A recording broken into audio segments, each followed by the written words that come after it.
This conference will now be recorded.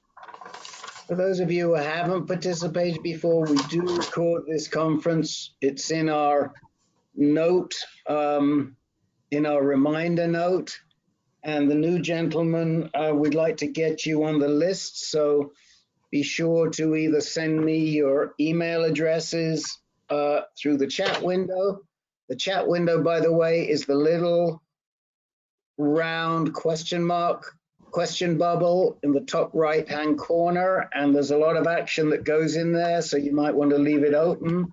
People will suggest answers to issues, put in links, all kinds of good stuff. You can send me a note personally just by selecting it, go to me, to Rick, and put your email there. You can send your email to info@ancan.org, which Jake will put in the box, I hope. Thank you, Jake. Then we put you on the list and you get a reminder before each meeting, and sometimes that reminder has good information with it, like I think it did this week. Rick, what did you just say to me? I was doing something else and I missed what you said. Thank you, Jake. Could you just put info@ancan.org in the chat window, please? Oh, sure. Thank you, thank you. Now, what we usually do is give people who have never been with us before priority. And since we have 4 of you, it's going to be a little bit of a rush to try and get through everybody and also give other people time who have been to the meeting before, but we will do our best to do that. I'm going to just do a quick roll call, and then I'll identify the new guys. And if you don't hear your name on the roll call, just please pipe up. So we're starting with Rich J, Jake, Joel, Alfred Latimer, Rusty, Jerry, Scott, Pat, Huxley, Len, Dennis C, David M, Ken Doyle, John, Carl, Jeff, Bates, Les Shelderup, Peter, Kay, Tracy Sabo, Tracy, Sylvester, Ken, and Dennis M. Oh, and I see Jim Jeffries just arrived. Anyone else that I did not call out? Herb Geller. Oh, Herb Geller, thank you. Sorry, Herb. Jim Barnes. And Jim Barnes. Thank you, Jim and Herb. Got you both. Okay, excellent. Now, I think these 4 men are all new, and just correct me if I'm wrong, but Jeff, none of you have been with us before. Jeff Bates, Ken Doyle, Alfred Latimer, and Pat Huxley, who could be, I don't know which one of the 2 of you is Pat. Which one of the 2 of you is Pat? Okay, so it is Pat we want to talk to. Okay, great. So is that correct? Have any of you been with us before and I've just forgotten? I have not. My first time. Thank you. I know Jeff is first time, and I think Ken Doyle. Ken Doyle, first time for you? You're muted. You have to unmute. I'm Latimer. I'm first time. Yes, and Pat Huxley is first time, correct? You'll have to unmute. And Ken, is it the first time for you? Yes, it is, but my mic says it's. Well, you now go on again. Now you're unmuted. And now you're muted. Yeah. There you go. Yeah. Okay, can you hear me? We can. Okay. So here's what we're going to do, gents. We're going to spend about 15 minutes with each of you. We're going to try and stay as much to that schedule as we can, and that'll give us around 50 minutes to go through everybody else. So Jeff Bates, I know that you spoke with David Muslin. That's right. And we're very welcome to have you on the call. Thank you. And maybe you would like to kick us off by just giving us a quick synopsis of your disease history, how old you are, where you live, where you're being treated, and what questions you have in mind. So my name is Jeff Bates. I'm 58 years old. I was diagnosed 2 years ago in November. They told me at the time after a biopsy that I had a very slow growing, low level grade of prostate cancer, and that he literally said to me, when you die at 90 years old, if we biopsy your prostate, it will be the same condition then as it is now. Do some checking, but we're not really concerned about this in really at any level. Less than 2 years later, my prostate PSA went to 26. They did some biopsies and some other tests, and the cancer was all over my prostate and was outside the prostate bed. I had a radical prostatectomy in April of this year. They took the prostate and the vas deferens and all the things that they take when that happens.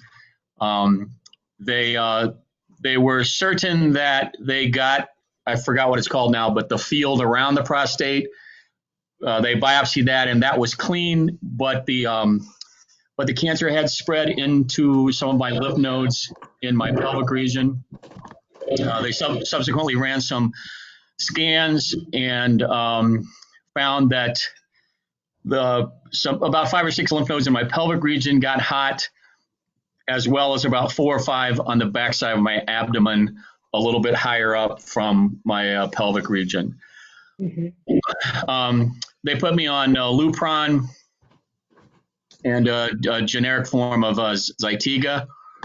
I'm sorry, my prostate or my PSA was 12 after my prostatectomy.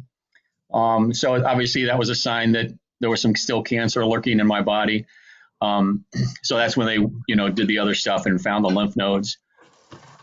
Since I've been on Lupron and Zytiga for the last 3 months, my PSA is down to 0.02, and I'm scheduled to start radiation tomorrow on that pelvic region and the backside of my abdomen. I'm going to have 8 weeks of 40 treatments, and they're going to concentrate on those 2 areas. My cancer was stage 4. I had a Gleason score of 9, and so I'm obviously in the serious range. I'm 58 years old, and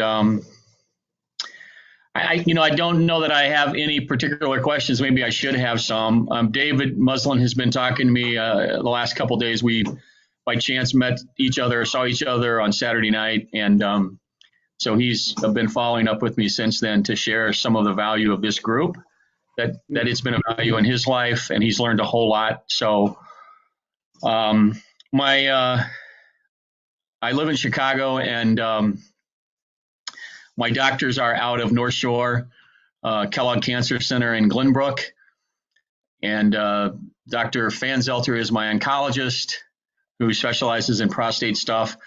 My urologist is Dr. Novakovic, and I'm doing radiation at Good Shepherd Hospital in Barrington, Illinois, because I lived about 20 minutes from that hospital, and they referred me to a radiologist there whose name is Dr. Lee, who grew up in Chicago and went to University of Chicago and, has all sorts of credentials, and who my other team trusts. So, the things that I've been told that, that are both sad and positive is that my PSA is now down to 0.02. The lymph nodes, they ran a scan on those on Thursday of last week, and those have shrunk. The cancer-infected lymph nodes have shrunk. So that's obviously good news for me. They've also told me that it's very probable that even if they are successful in killing the cancer in these lymph nodes, that there's probably prostate cancer in other lymph nodes, and those lymph nodes, or that cancer in those lymph nodes, is just waiting to, rear its ugly head, if you were. So they don't talk about curing. They talk about, extending my life as long as possible. So I'm just want to clarify a couple of things, and then there's several guys on this call who probably will want to jump in because your situation is somewhat similar to theirs. Sure. When you got diagnosed originally in 11 of 18, what was your PSA and what did they tell you your Gleason grade was then? I don't remember my Gleason grade, but my PSA was like, it was like 3 something. Okay. But I was having some urinary problems, like, having to force a stream, not always, it wasn't always clearing. I'd urinate, and then, 3 minutes later, I'd be back in there urinating, that kind of stuff. And I was not having much of any, I was still having ejaculate, but I sometimes would have none, and sometimes I would have, just a little tiny amount. But I certainly wasn't having, ejaculations like I used to. What, do you have any family history of cancer? I'm sorry? Do you have any family history of cancer? Oh yeah, I've got, my mom had,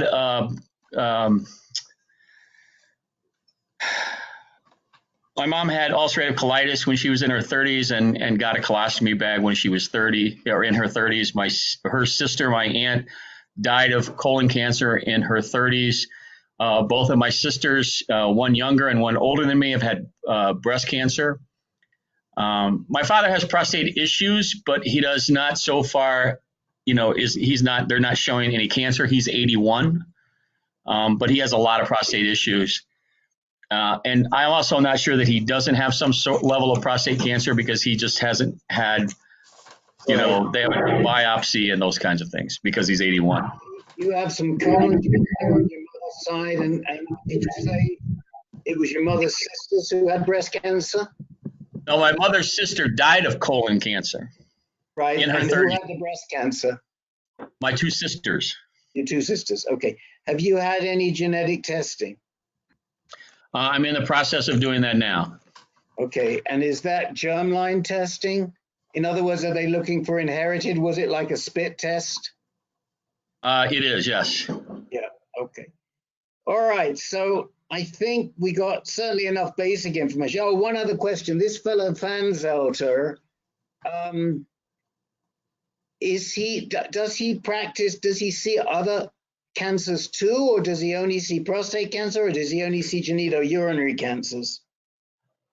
He sees other cancers too. I don't think he is limited just to prostate cancer. I've never asked him that question, to be honest. These guys were all, and they all happen to be men, but these guys were all referred to me by people I trusted. So, Right. That's how I've gotten started in this. Yeah. Well, we will talk a little bit, and for everybody who's new, we may spend a little more time with Jeff so we don't have to repeat it again, but we're going to say some things that I'm sure could well be appropriate to all of you.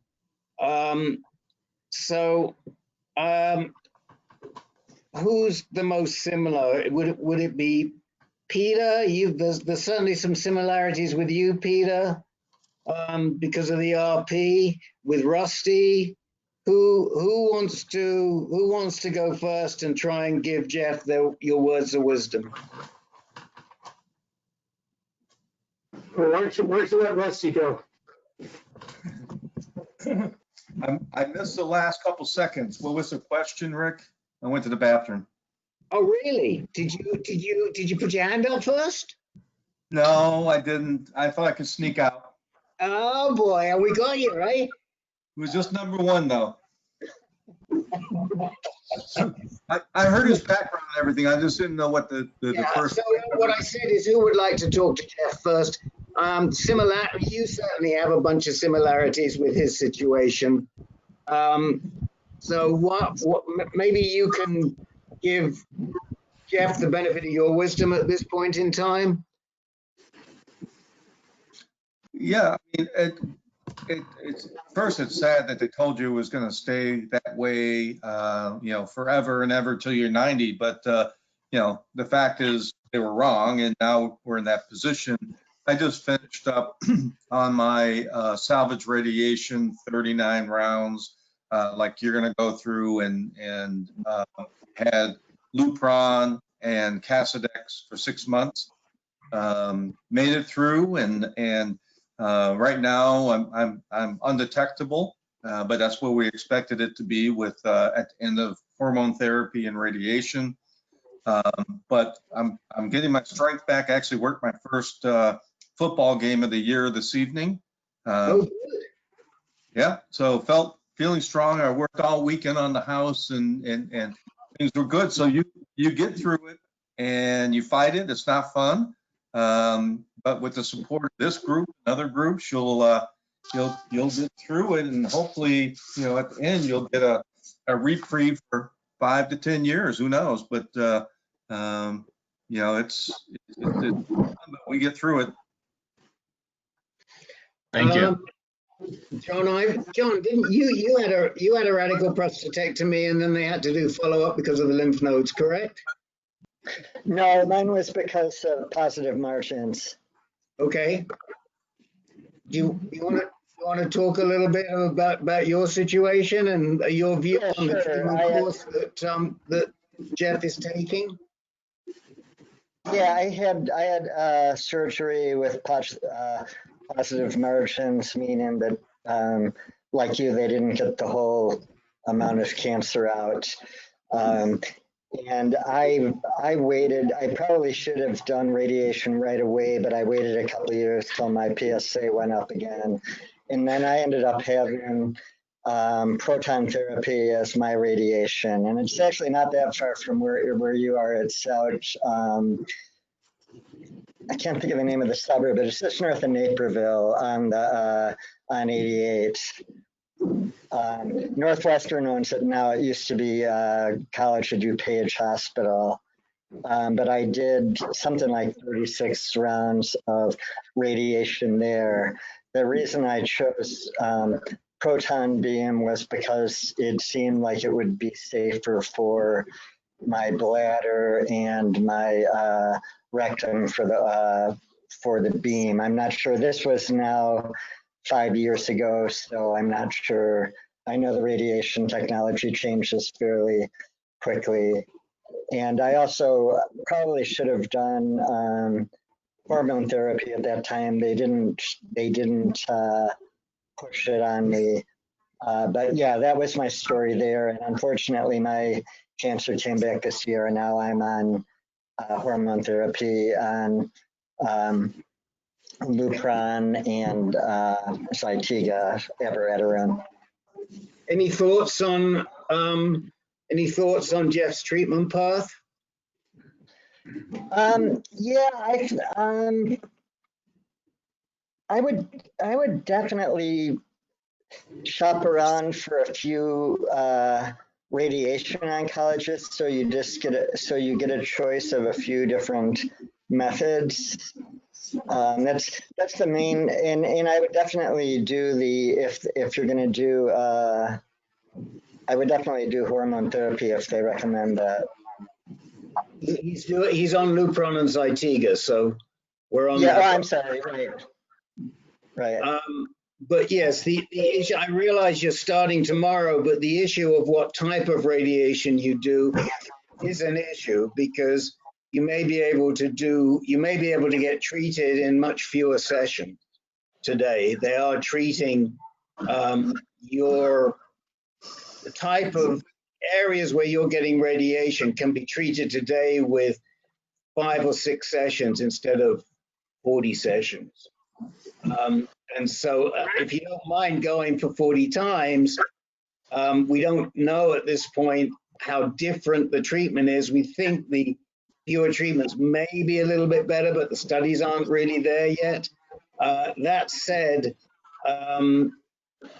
if it's not an inconvenience, do it. If it is, I would agree with John. And I'd also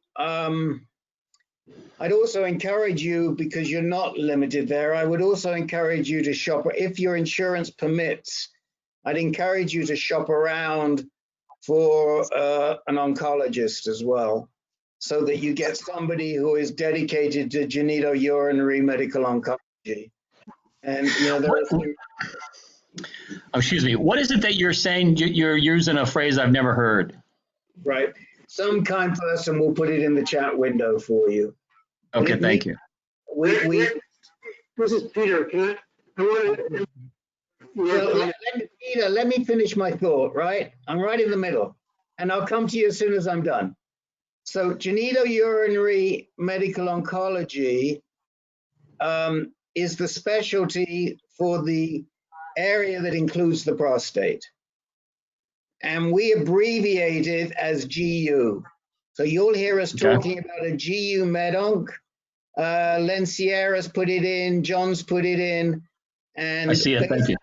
what we're talking about is somebody who specializes. Let me go to Peter, because I know he's got some thoughts. He didn't have to tell me.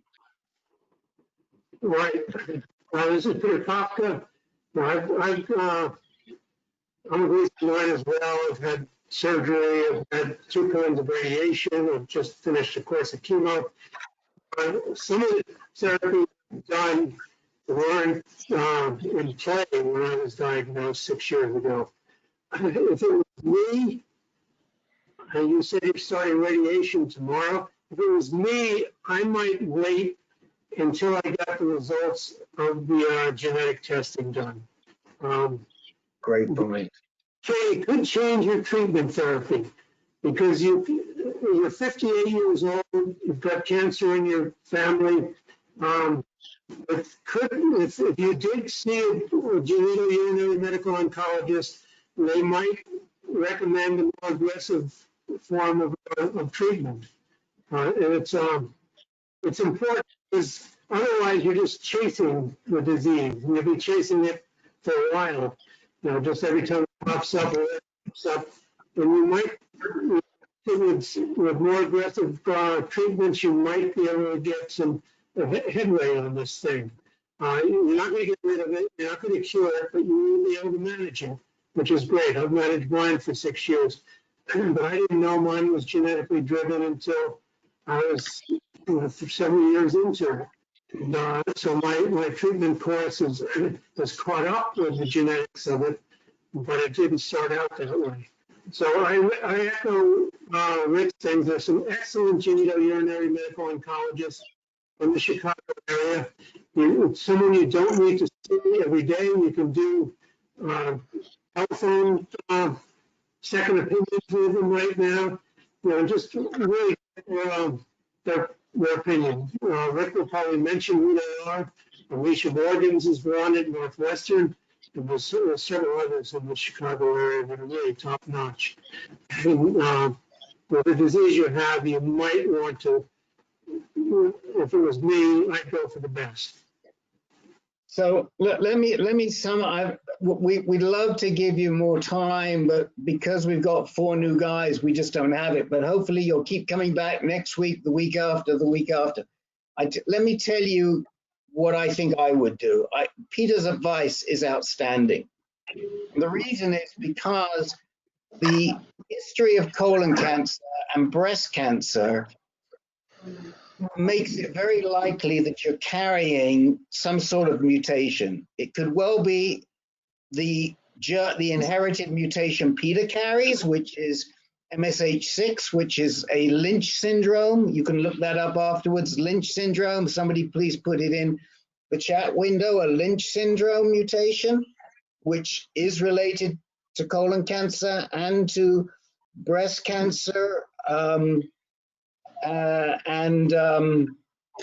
prostate cancer, and other cancers too. It's possible that you may have a BRCA mutation, and all of these bring in other drugs into play. Number one. Number two, the recent studies seem to suggest that there's not a whole heck of a lot of difference whether you go in 3 months after your surgery or 8 months after your surgery. Your surgery was, when did you have your? April. So, so you know, you've got a little bit of time till the end of the year, and I do think it's really worth drilling down on what's there. Now, I don't know enough about your medical oncologist, but I do know that if you were with either one of the guys at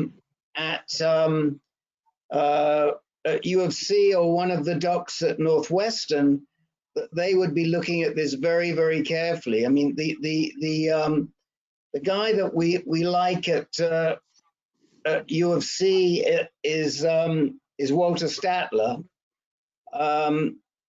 but one of our most favorite of all our docs, and there are a couple of people on this call who see her, is Alicia Morgans at Northwestern, and she is wonderful.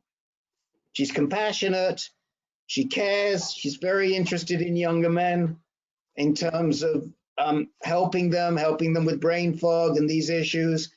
And my guess is that you would definitely relate to her. And if it were me, I would be waiting to see what the germline says as a first step, and then talking to somebody like Dr. Morgans, and then deciding what type of radiation I want, and you know, what are the right drugs. And it may turn out it's no different to what you might start tomorrow. But I don't feel like you have enough information, and I feel like they're running you into this before they've even, they don't have enough information themselves if they've only, I mean, I don't understand how they could have gone 8 months and not done the germline test in 8 months. If they asked you your family history, it sticks out like a sore thumb. So that's my feeling. We'll guide you. David will guide you. You can reach out to us. We're here again next week. But I think that, and if you want to talk, if you decide you want to talk to anybody that is seeing Alicia Morgans, John Ivory, who lives in Chicago, is a patient of hers. A couple of other people on this call have actually met with her, second opinions. We give her the highest possible marks. And Walter, if you prefer to go down to University of Chicago, Walter Stadler is also excellent. Okay, thank you very much. How would I go? I mean, what would I? I mean, what would I say? You know, it's 7:30 at night, and I'm supposed to be there in the morning at 8 a.m. I mean, what would I say? You say, you know, I've been thinking about it. I need to get more information, doc. My docs didn't run a test that I need the results of, and I should have had that first. I'm just learning that, and I want to see the results of that test before I do anything more. And let me tell you why. There's one very, very good reason. If you're BRCA positive and you're germline BRCA positive, you could be much more susceptible to radiation damage than people who don't carry that mutation. Now, we know that for fact because we know people who have been severely damaged because they went for their radiation before they knew they were BRCA positive. And it ruined their waterworks. It ruined their waterworks. Are you saying BRCA? BRCA, BRCA, BRCA. It's a mutation, and one of the issues with this mutation that it's more than a hypothesis, but it is controversial, is that you are much more likely to suffer radiation damage. Your cells are much more sensitive, every cell, because you carry that mutation in every cell in your body if it's germline. And what you say is you call up and you say, tell the doctor, I want to find out if I'm BRCA positive. They only just took my germline test. I need to find out if I carry a BRCA mutation before I commit to radiation. And I don't think he's got, if he argues with that, then he ain't the right radiation oncologist for you. Okay. Okay. Thank you. Anybody else want to add anything before we move on to the next person? I just want to say one thing to Jeff. Jeff, number one, I can talk to you after this meeting, but the group is 100% right. Remember how I was telling you last night how I got hurt by my radiation? Right. You've got a lot of boxes to check that you need to get educated on before you get zapped. And there's a lot more reasons to it than what we discussed tonight, but it's a really smart thing to put it off and get educated before you get zapped. Okay. I mean, to speak to the one fellow, you know, they are doing, and I told Dave this, you know, they're doing the balloon in the rectum to push my rectum and stuff out of the way. They're coming with a full bladder to keep that out of the way. I'm not saying that's the miracle answer, but they're at least that sensitive. We're talking about a completely different issue here, Jeff. Yes, I understand that. Very much related to the one thing I do want to tell you is that responding the way you did to the Lupron and the hormone therapy is very positive in 3 months. So, okay. So be reassured. Okay. Thank you. Sorry, we got to move on. But you'll be here next week and you'll tell us what you found out. And if you need us in the in-between, you can reach out. David knows how to get a hold of me and Len and all the rest of us. And we're with you, man. Okay. Thank you very much. Thank you. Thank you.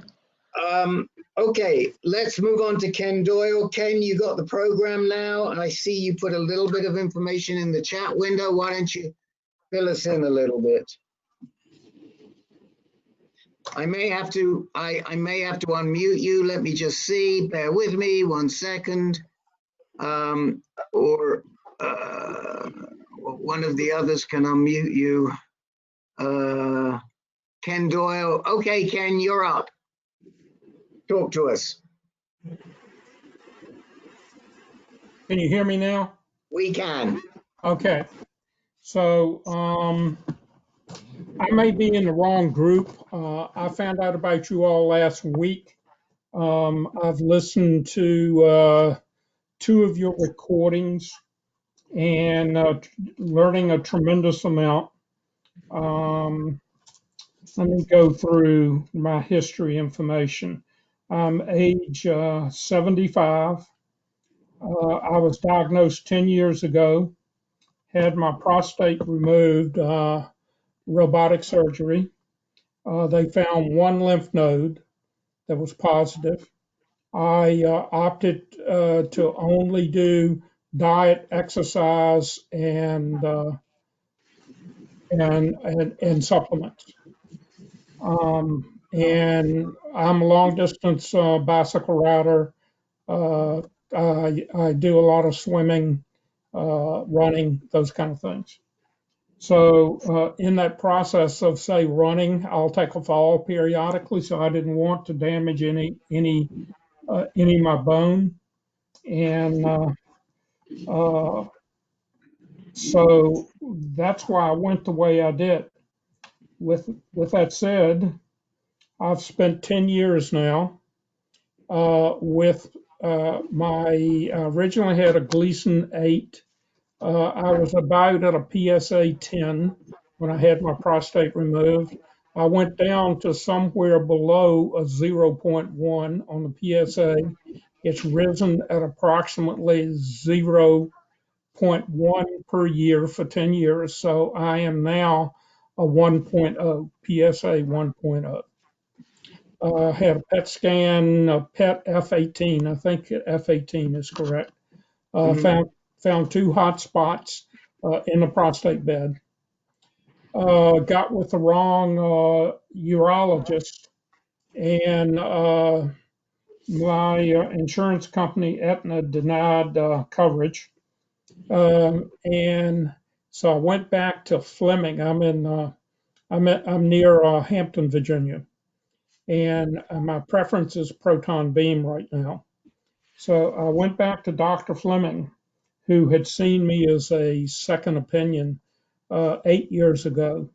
And he took a look at my situation and immediately identified, let me find this correct word here, that I was a candidate for oligo, which I had never heard of.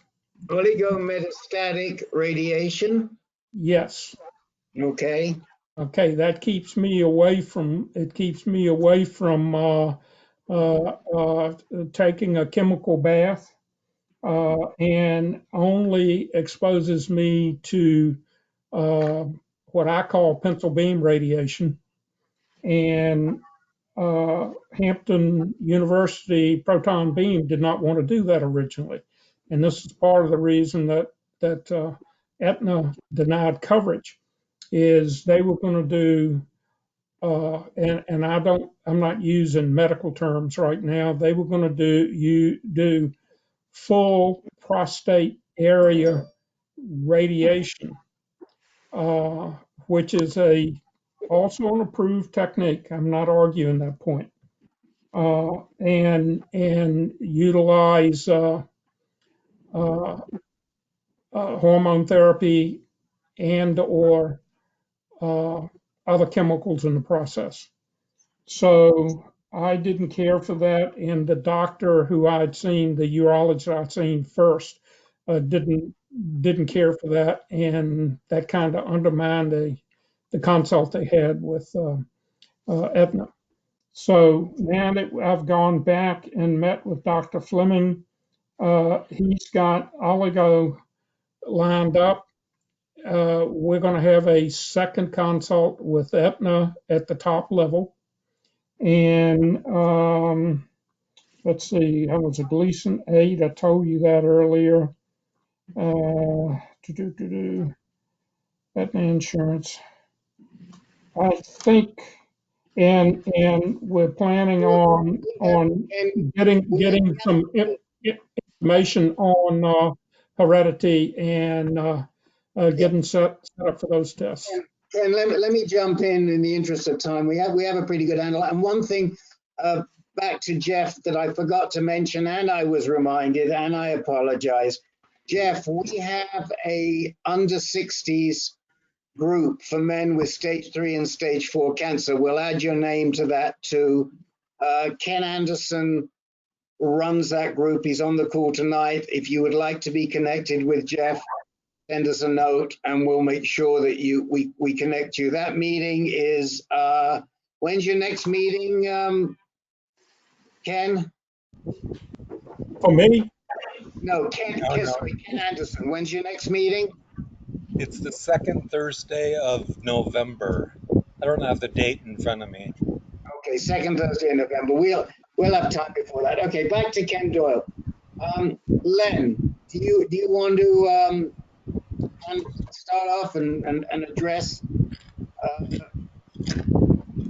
the situation? I think I may have missed Ken Doyle's original primary treatment. Could you repeat that again?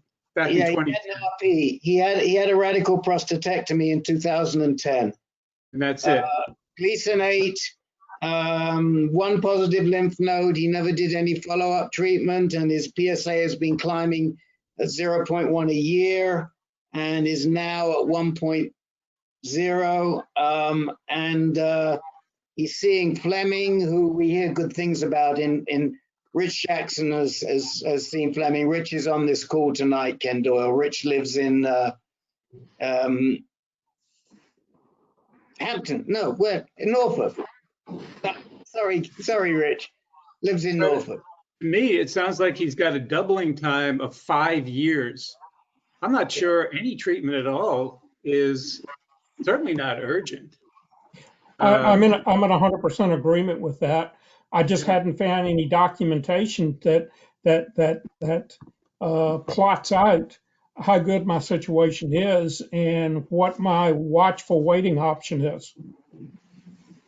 Yeah, I mean, if it continues doubling at this rate, you'll be 85 before your PSA is at 3. Well, I'm 75 and I made the decision to start a new business and live to 100. So I have to think past 85. One thing I just want to say, we'll go back to Len, is we don't use that term watchful waiting anywhere, Ken. Watchful waiting is not a good term because it's passive. And you're not a passive person because you've been doing all this exercise and keeping yourself in shape and eating the right foods. So what you got to be doing is active surveillance. Okay. And again, somebody will be kind enough to write active surveillance into that chat window for us. And that's what you got to be thinking of. Get rid of that watchful waiting term, scrub it right out your vocabulary. Okay. Now, the one question I did want to ask, where were these two hot spots? In your prostate bed, is that what you said? Yes, sir. Okay. So, Len, back to you. Okay, so I thought he said, what about the lymph node? No lymph nodes now? It's just the prostate bed? One lymph node in the iliac chain. One lymph node, and that traces all the way back to 2010? Yes, and it actually came in at a slightly lower Gleason. My Gleason was less after surgery than it was before. Less after surgery. Well, what was it after surgery? A 7? It went down one click to probably a 7. 7. Well,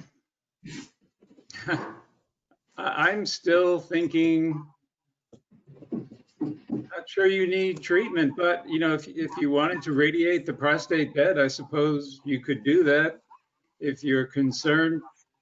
But I mean, I would ask your doctor to give you the rationale of why you need treatment when your doubling time is once every 5 years. I'm in agreement with your statement. Yeah. And I will ask him that. Urinary function, by the way. My urinary function is fine. Fine. Okay, well. Ken, did you have an Axumin scan? What was that? Was a scan that you had an Axumin scan? You said F18. I'm learning a lot. I do not know. I got the information here. I can read it out to you. What the doctor called for and what the scan people supposedly did. Yeah, what's the name of the scan? Is because the scan was done when your PSA was 1 or under. I'm wondering how accurate it was. Let me see if I can find it here in my paperwork. You know, he says F18. It could have been, you know, just a F18 PET scan, which is not likely to pick up much with a PSA that low. Right. Even Axumin pick up much. I think what we're saying to you, Ken, is make sure you've had something called an Axumin scan. It didn't have that word. It did not have that word on it. Okay. The other thing to do is to ask Dr. Fleming if you're eligible for any of his PSMA trials. PSMA. And he's running several trials. Fleming is running several trials. That's Rich just did one with a similar situation to you. And frankly, my first step before I agreed with Len that you can just watch would be to get either an Axumin scan or a PSMA scan. Okay. And then, you know, come back to us, talk to Fleming and ask him if you can get a better scan than the F18 CAT scan, PET scan that you got. Okay. So am I more appropriate to really be in a different group, meeting with a different group, the low-level group? No, you're in the right place, man. I hate to tell you, but you're in the right place. Okay, good.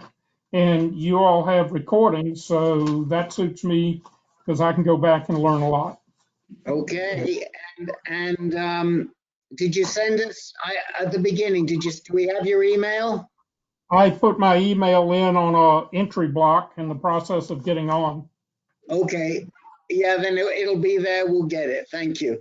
Anybody else want to say anything else that relates to their experience? The fact that Ken has done no hormone therapy for 10 years and still finds himself only at a 1.0. Any comments from anybody? Anything else you'd like to add before we move on to Alfred? Hi, Ken. Rich Jackson. Glad you joined us. Nice to see my email worked. Dr. Fleming, you're going to have to push him a little bit to get information about the trials. Okay. I think he's having some staff turnover at the moment, and his office isn't running as well as it has in the past. But you could at least ask, and they do have a PSMA clinical trial scan for recurrent that you might qualify for. Okay. And was that who was that that commented? That's Rich Jackson. Rich Jackson. Angela introduced us. Okay. I live in Norfolk. But I haven't talked to you yet. Emails? Don't think so. Angela, you're saying Angela introduced us, but then I haven't talked to you. So how do I get your contact information? I'd like to talk with you. My email is richj. Yeah, I'll put it in the chat window for you. Okay. Thank you, sir. Appreciate it, Rich. And Ken, on that subject, please enter your email in the chat window too. Okay, I'll do that in a couple of minutes. I'm looking at the PET scan. Wait a minute, it was an Axumin PET scan. I misspoke. It says administer a 9.6 MCI F.18 Axumin positron. Axumin, A-X-U-M-I-N, right? Yes. Okay, well, in that case, I wouldn't bother with the PSMA chat because the Axumin is probably close enough for government work right now.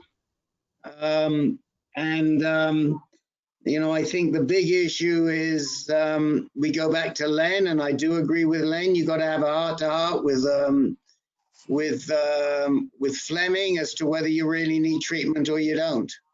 Yeah, and I walked into the office saying this is what I want, as opposed to walk in for consult, the whole consult, and open it up and say, well, where am I and where do I need to go?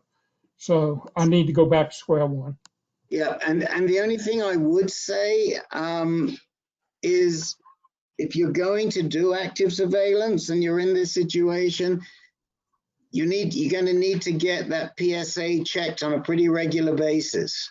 I misspoke when I use the word watchful waiting. I've been doing I push for active surveillance. We take a PSA every 3 months. Okay, great. I mean, you're doing all the right things. You know, and Fleming is I think a good doc, and so stay in touch with us and see how we can help you. Okay, I'll look over your shoulders for the rest of the meeting today. Thank you. Absolutely. Let's move on to Alfred.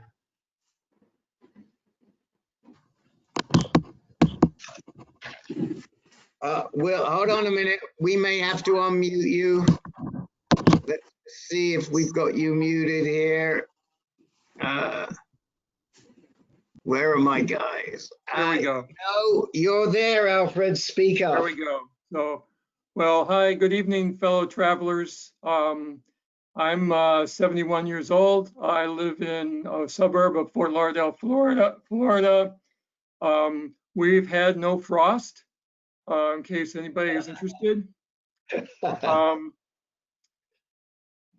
I had my first PSA test when I was 42 years old because I had a family history of prostate cancer. Excuse me. And my doctor wanted to keep an eye on my PSA. And then this was back when PSA wasn't even that old then. It only been around a few years at that point. Right. So I had a PSA test when I was 42. The doc told me it was normal. I didn't give it a second thought. He said, come back every year for a physical and another PSA test. Typical man, I waited 3 years before I did it again. My PSA was 20 3 years later. Had a biopsy, every core was positive, Gleason 9. I ended up, this was 1995. I had a radical prostatectomy at Johns Hopkins. I had the old-fashioned kind of radical. My PSA dropped to like 0.5 after that. And every time I had a PSA test after that, every few months, it was creeping up and up. The oncologist I was seeing at Johns Hopkins said, well, we don't treat rising PSA. We'll just follow it and do bone scans and CAT scans periodically to see if there's any evidence of disease. Oh, by the way, I also had one positive lymph node, but my margins were clean at the time of surgery. I entered a phase 1 clinical trial at Johns Hopkins after the surgery. A few months later, it was a vaccine trial where they took some of my prostate cancer cells and made a vaccine out of it. I was involved in that for 3 months. Nothing really came of that. My PSA kept rising and rising and rising. Eventually, it got up to 200. Believe it or not, it got up to 200, and I decided I'd had enough of Johns Hopkins, even though my scans were still negative. And I went to see a specialist at MD Anderson in Texas, and he put me on Casedex and Lupron. And over the next year or so, my PSA dropped to undetectable from 200. I continued on the Lupron off and on plus Casedex for the next 9 years. My PSA stayed undetectable that entire time. In the meantime, I was suffering from the side effects of Lupron, but it was, to me at the time, it was better than an out of control PSA. In 2006, I changed oncologists. I went to Dr. Charles Myers in Virginia, Charlottesville, Virginia. And he decided to try estrogen and Avodart instead. And for the next 6 or 7 years, my PSA continued to be undetectable. How many years is that? That's a lot of years already. Eventually, it started to rise. He put me on, he added Zytiga to that mix. I'm sorry, not Zytiga, Xtandi to that mix. And my PSA dropped to undetectable again and stayed that way for like another 4 years. Then it started to rise again. And eventually I was switched. So when I said rise, I think my PSA got up to 4. And he switched me to Zytiga. The Zytiga worked for a while. And then it started creeping up again. My PSA got up to 7. I did some genetic testing. They found I was positive for the BRCA2 gene. They put me on Lynparza plus the estrogen and the Avodart. My PSA stayed at 7 for about 14 months. And then it started rising again. The doctor switched me to Nubeqa, and my PSA doubled in 1 month. Went from at this point went from 14 to 28 in 1 month. And that's kind of where I am now. I'm looking to figure out what to do next. And I'm interested in what everybody else is doing. The investigator I had back at Johns Hopkins when I did the vaccine trial, his name was Jonathan Simons. He's now the president of PRI, prostate. It's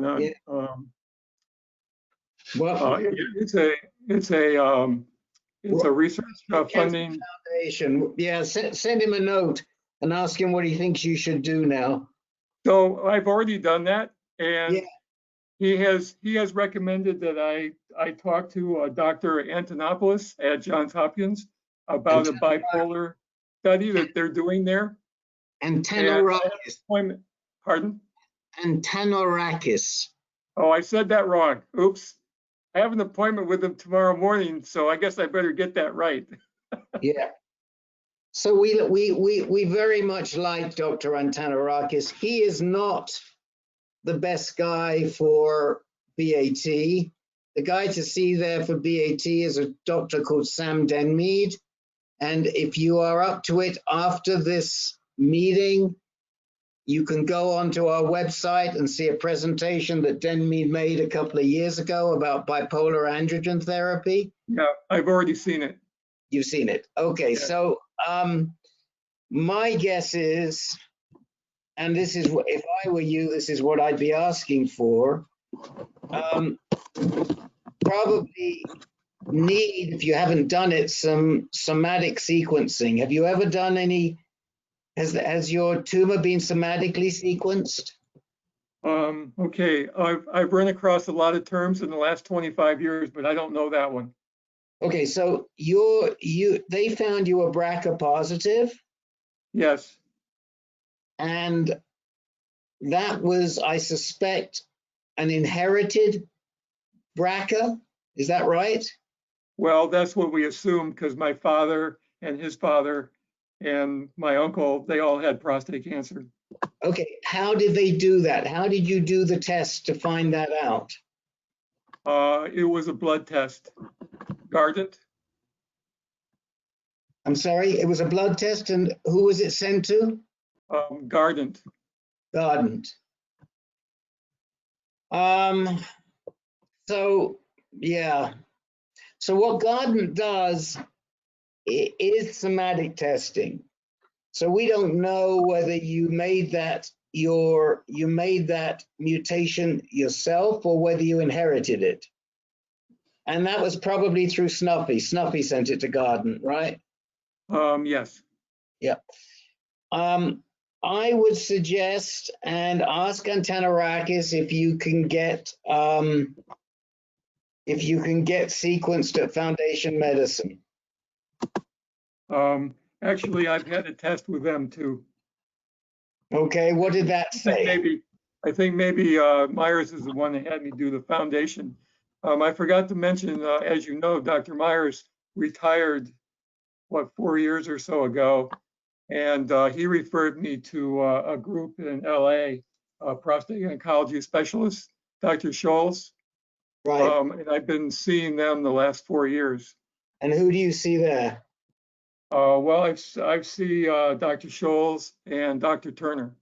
Okay, so Peter's a patient of Dr. Turner's, and hopefully they've done some somatic testing, and they're full of good ideas. What do they suggest you should do? Well, they're reluctant to have me traveling around the country now because of COVID, and they've suggested to me I find a local oncologist where I can start some chemotherapy. Okay, and that's that. So what we have on the table is chemotherapy, BAT.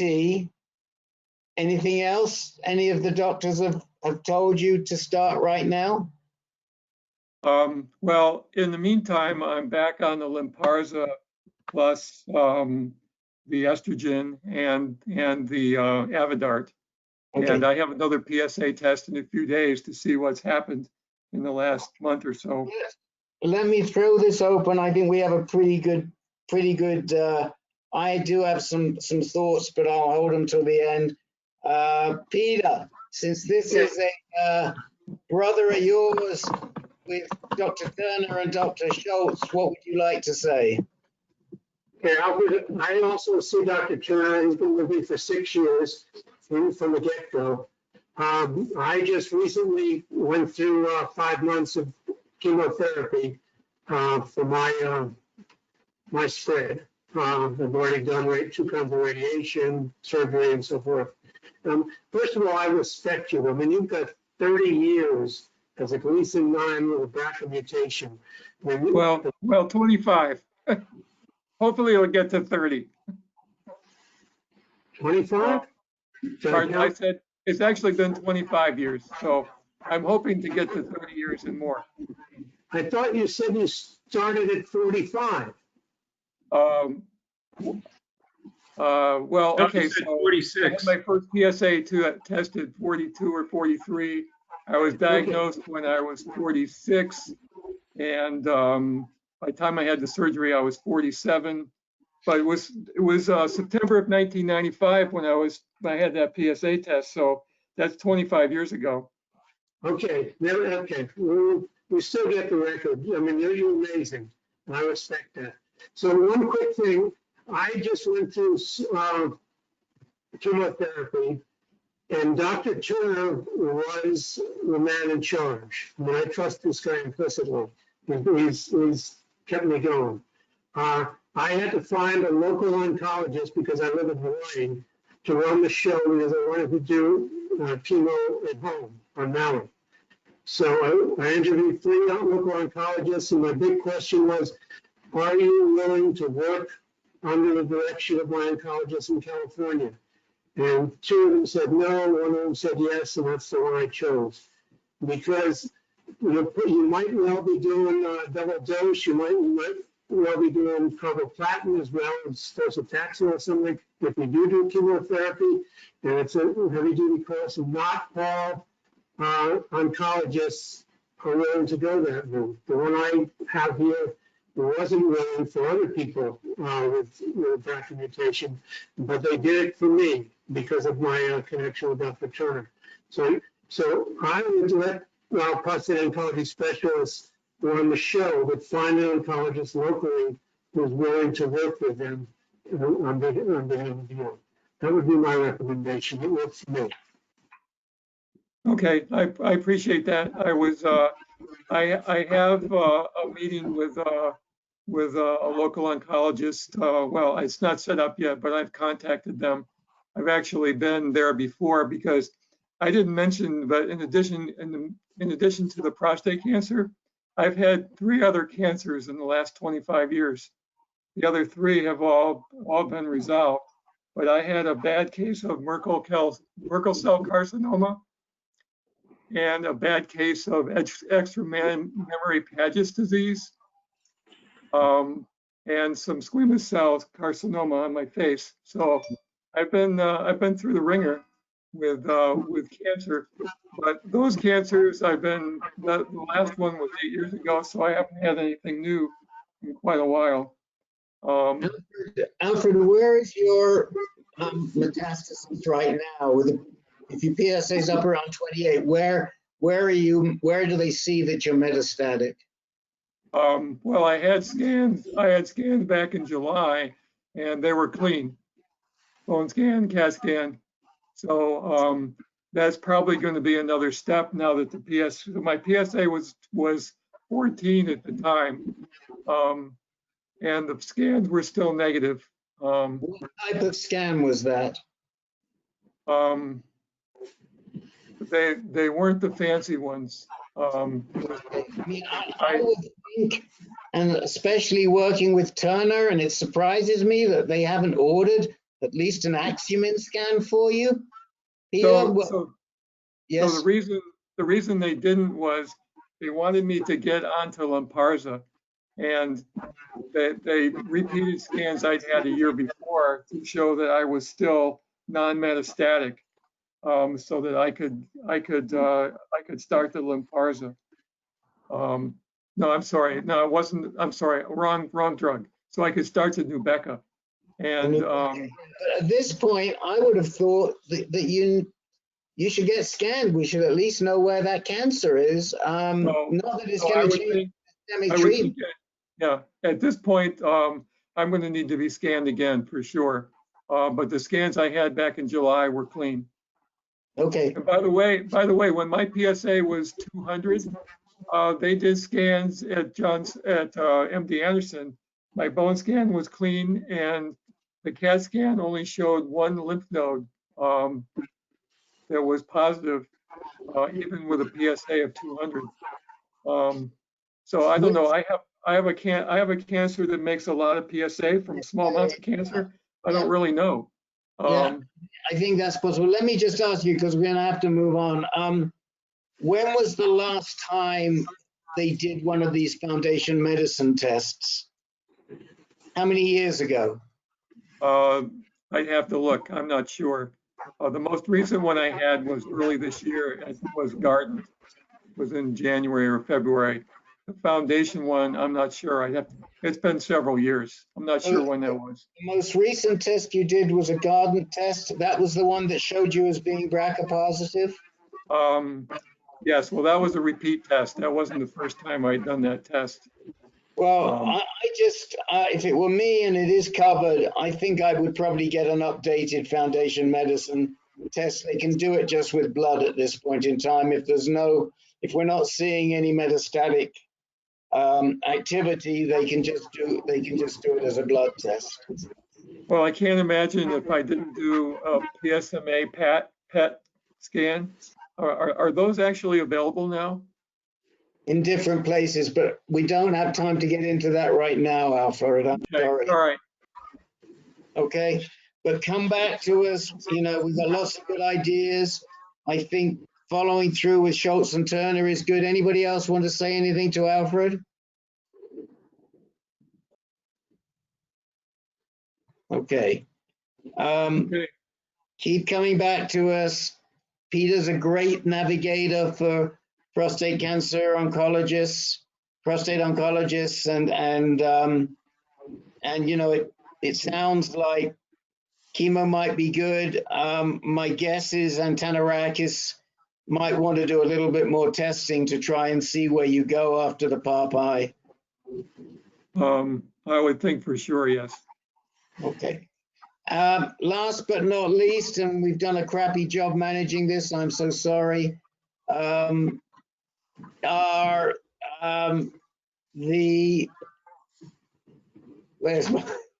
my list?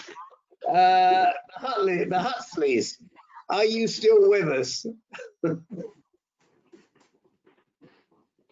Are the Huxleys still with us? Nah, they're gone. Okay. Well, maybe they were in the wrong call. All right. Well, that means I can get to the rest of you guys. And we have one person who's on the telephone that's not identified. Who is that? Somebody calling in on the phone that hasn't fessed up yet? Okay. Then in that case, I'm going to run down the list and see who needs time, and I'll check with the person on the phone right at the end. Mr. Jackson, anything for you? Update. Update, okay. Jake, anything for you today?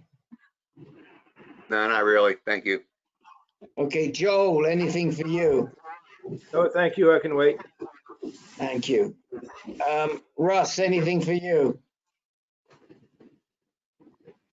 Yeah, 10 seconds. Okay. Jerry Belfry, are you with us still? Yeah, you are. Hi, Jerry. Anything for you? No. Okay. Nothing today. Thank you. Okay. Lynn, anything for you?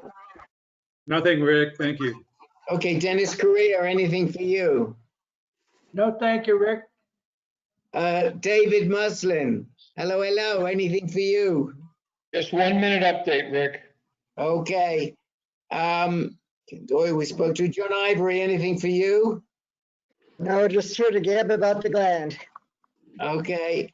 Carl, I know you've got something. You put it in the chat window. Les, anything for you? Not tonight, thanks, Rick. Peter, anything? Peter Kafka, anything for you? No, nothing here. And how about Peter Monaco? Anything for you? No, Rick, nothing for me. Okay. Tracy, anything you'd like to discuss tonight? Just a quick update. Okay. Sylvester, anything for you? No, thank you. Ken Anderson, anything you'd like to talk about? No, thank you. Okay. Dennis McGuire, I think, dropped off. No, I'm back on, Rick. Oh, you're back. Anything Yeah, that you'd so, like to talk about, Dennis? quick update. Oh, you're caller number 4. Okay. Jake, you're caller number 4, Dennis McGuire. Yep, I got it. Thank you. Jim Jeffries, anything for you?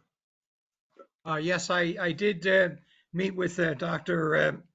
Gansman at Fox Chase and had a very good meeting with him for the Okay, second we'll come opinion. back to you. We'll come back to you, Jim. I'm just checking who needs time. Okay. Okay. Herb Geller, anything for you? No, I'm good tonight. Thanks, Rick. Thank you. Jim Barnes, anything for you? Jim Barnes? I'm going for my first radiation treatment tomorrow. That's it. Nothing Okay. else. Now, let's kick off with Carl, because he had a question that is a good question. Let's check in with Mr. Fish. Oh, bloody hell. He doesn't need any time. How do you sneak up on me every bloody time? Blame Fish? blame the victim. I think Larry's the Rodney Dangerfield of our call. He never gets any respect. We love you, Larry. Thank you. Oh, you Right snuck back at in. you. You snuck in when I wasn't looking, Fish. Okay. So let's start with Carl. Carl, why don't you tell us? Make it quick, because we got to get through a lot of guys. But make it quick and tell us about this trial. Yeah, well, that's why I figured I put it in the chat box, because it could take a while, but let's just see how much time we can do it. I had my latest oncologist appointment today. My PSA has again risen in the past 3 months, having been on olaparib for over about 1.5 years. The PSA have been undetectable. My PSA has now gone to 0.68. That is almost double from 30 days ago. And the meeting with the oncologist was that, well, you know, your scans are pretty clean, so let's just stay on the olaparib for now, but we do need to consider new treatment options. And one of those is a trial that we have right here in New Jersey, which is specifically for those who are BRCA2 positive, and also MSS, which is microsatellite stable. And that is using the drug Keytruda. So he's offering me the option of continuing with standard of care, however it's going to be determined, probably no longer olaparib, but or going deciding to go on to this trial. So that's the short version. So will the trial be? This is for men who are MSI stable, and do you continue on the PARP inhibitor? No, it's Keytruda by itself. Okay, so it's for men who are starting to fail a PARP inhibitor, but Right. they're MSI stable as opposed to MSI high. And when were you when was that MSI measured? How long ago? When I had my foundation medicine report, which is January of 2019. Okay, so it's about 9 or 10 months ago. Okay. All right. Let me ask for feedback from anybody on Keytruda treatment, anti-PD-1s after a PARP-I. Anybody got any input? Oh yeah, I'm curious, Carl, did they tell you that they want to see if you have any biomarkers for Keytruda, like Rick just said, PD-1? Not yet, but I think that may have been determined in my Foundation Medicine report. There were a couple of other checkpoint inhibitors, or whatever you call them, that were identified in that report, but I don't have it in front of me now to know. It sounds familiar that I may have had PD-1.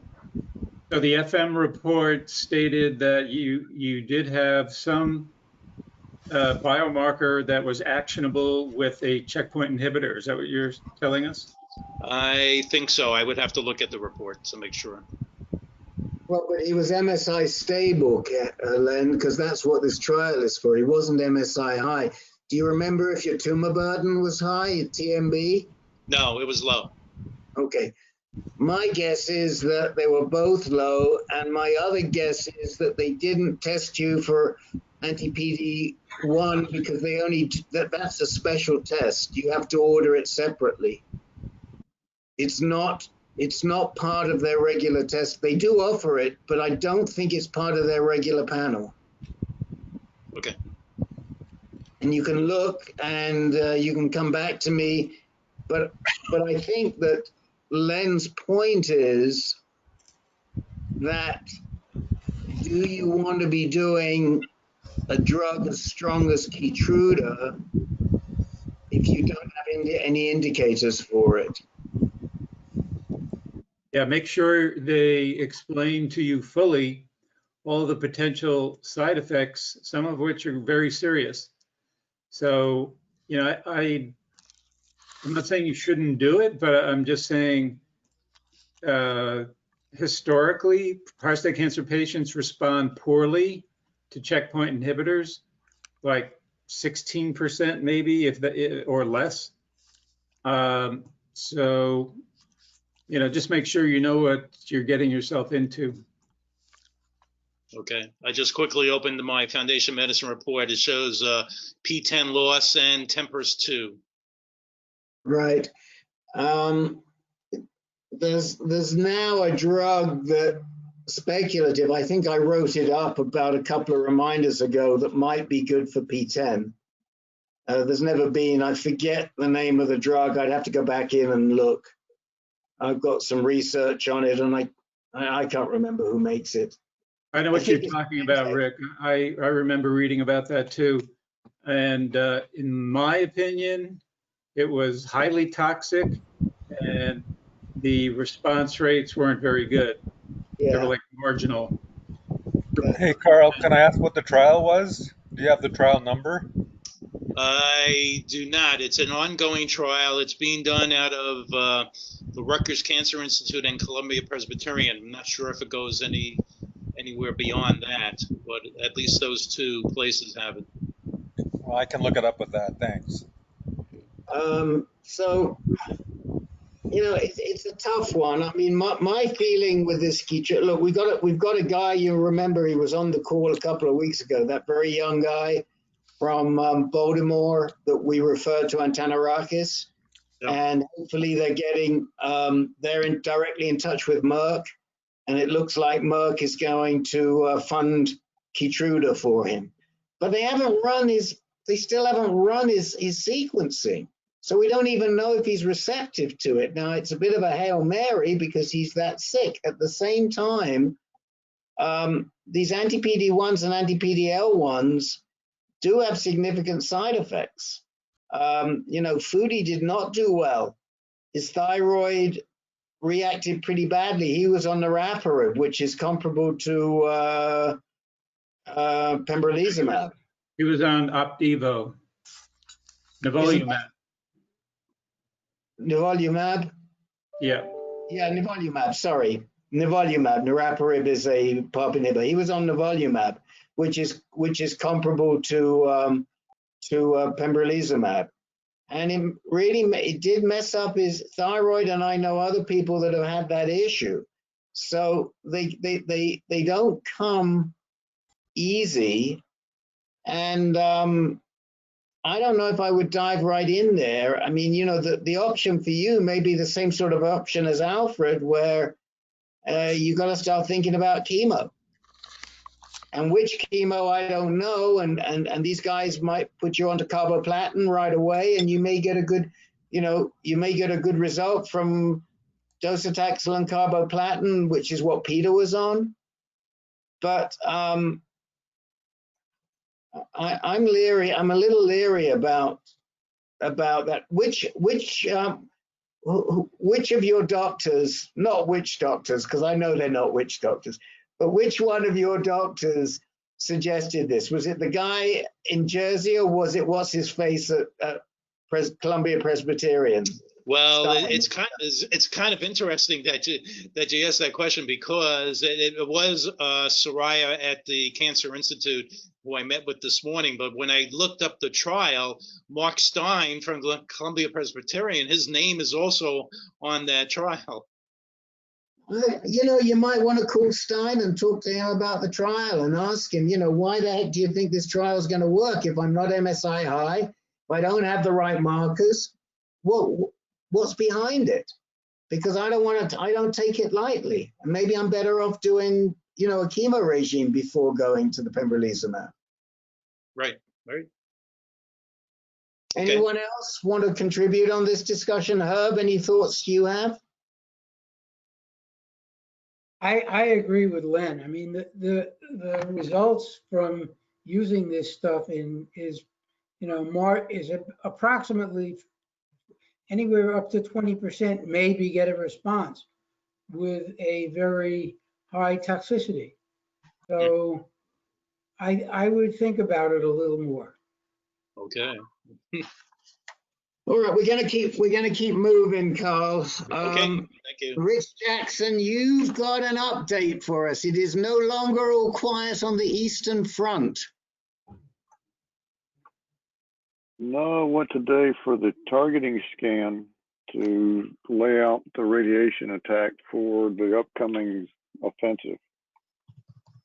Okay. What we're looking at is had a few hotspots from the PSMA scan, the left external and common iliac nodes.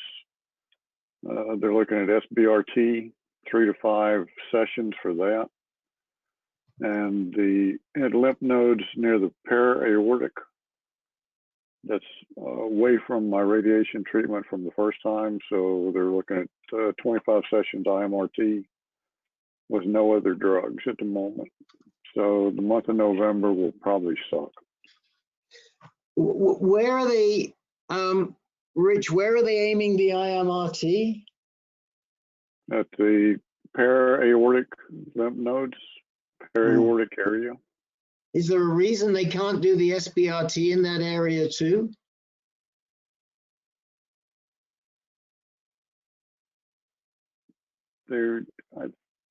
Not that I'm aware of. They were using the SBRT because that's down in any area of the prostate bed that's probably was dosed originally. So they wanted to shape it a bit better, dial it in tighter. I mean, it just seems to me the para-aortic may be enough involved or spread out just enough that they want a little bit bigger shotgun air as opposed to a rifle. I mean, I'm just wondering, and I'd be drilling down a little bit and see if there's any opportunity to do the SBRT in that spot as well. Has anybody gotten SBRT here to lymph areas? I know Peter got PBRT, and I know some of you have had SBRT. Has any of that SBRT been targeted at the lymphs, and if so, which lymphs?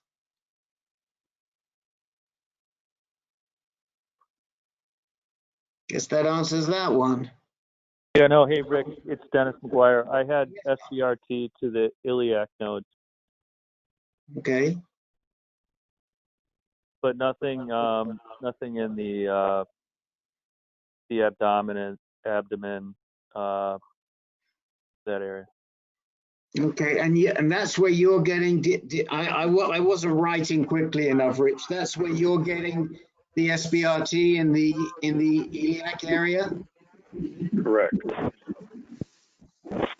Yes. Yeah, I mean, it just may be that you can't do the SBRT to that other area. I mean, it's possible. Peter, do you know? Can you I mean, you researched it extensively. Can you do SBRT where you had the PBRT? The UCSF wanted to do it there. That was their program. They wanted to do radiation, but one of the lymph nodes was so close to my lungs and my intestinal, one was from my intestinal tract. I just was very nervous about it, and that's why I went with proton beam. I was just afraid that the radiation was going to go through it and burn something that was going to cause me some problems in the long run. So I, in consultation with Dr. Turner, we decided the best thing to do was proton beam. And that's what I did. But they were willing to do SBRT to the abdominal area. Yes, I mean, I questioned him pretty thoroughly, but about he said it was going to be risky, but he thought they could do it at the UCSF. Okay. Dr. Wong. Right. So we're just raising the issue, Mr. J, if you want to pursue it or you don't. And Les Solderup had proton beam to para-aortic lymph nodes, I think, didn't you, Les? I'm not sure what the lymph nodes were. Okay. Pretty sure that was it. Yeah, PBRT might be safer, Rich, for that area, as Peter just said. Okay.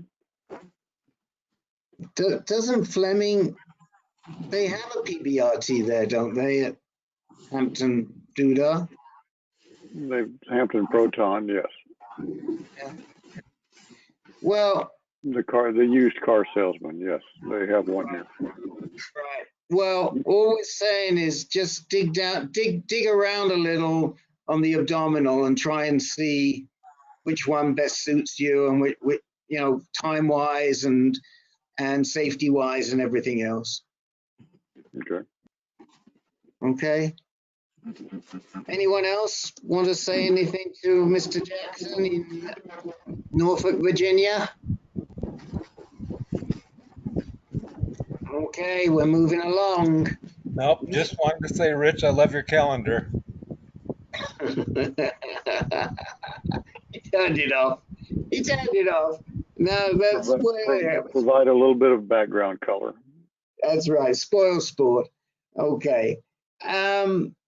All right. Let's go to who had? Oh, I know. Rusty had 10 seconds. I'm counting. Okay. I'm counting. So had my physical today. Everything's good. Worked my first football game on the field. Feeling great. Done. He actually did it. What was the time? Thank you, Rusty. I'm making sure that I've got a note of when you did your first football game. I'm writing it in here so I don't forget. 10-19, first game, football. Okay. Did you wear a mask? I should say, yes, I did. First game of the year, not first game ever, but I may have looked like it was my first game ever. We know that. We know it's not the first game ever. We know. Well, I tell you what, we're all really happy to see you back on the field. Well, felt good. My time's up. Stop talking to me. Okay, I'll stop talking to you. Okay, Rusty's done. Who else said they were short? David Muslin, you go beat Rusty. Okay, 4 days ago, I started the abiraterone. I'm feeling fine. I've got a meeting with Dr. H next week. I'll get my PSA checked and get another Lupron shot, and I'll check in with you probably a week after next. Give you an update. That's what's happening on my end. Well, listen, this is really good news. How long have you been on the Abbey? 4 days. 4 days? Yep. And what dosage of prednisone are you using? 5 milligrams. 8, did you say? 5.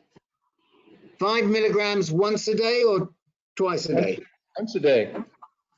Okay, good. All right. Who has been on abiraterone and who wants to give David a heads up on what to expect early on with the Abbey? Mr. Geller.